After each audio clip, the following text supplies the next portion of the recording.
السلام عليكم ورحمة الله. بص كده يا باشا، دي كده الأرض، ده الطريق السريع، طريق مصر إسماعيلية الصحراوي، وده اليوتيرن اللي قدام مدينة الشروق. بص كده اليوتيرن بينزلك على الأرض مباشرة أهو. ده كده طريق الصحراوي، وأنت جاي من القاهرة بتاخد اليوتيرن، أول يوتيرن بيقابلك أهو. بعد العبور على طول أول يوتيرن بيقابلك بتروح واخده وتنزل على الأرض مباشرة. دي الاتنين فدان حرمة الطريق، ده الموقع بتاعها اهو. دي جامعة مصر الدولية،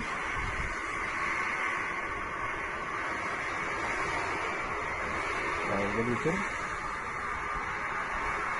بص بقى كده عرض الأرض الحدود بتاعتك اهو، من أول هنا لحد هنا.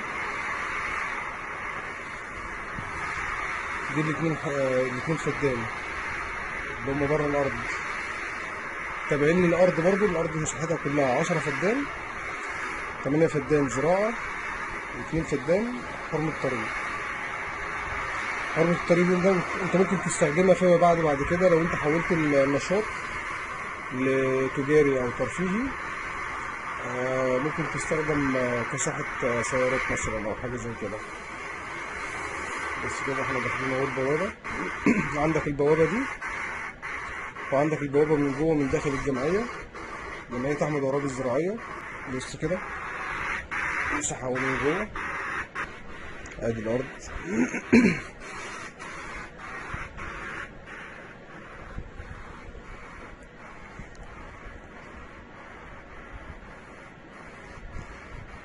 بص كده دي كده غرفة الغفير الحارس. ادي الأرض بتاعتك، 8 فدان، النشاط زراعة.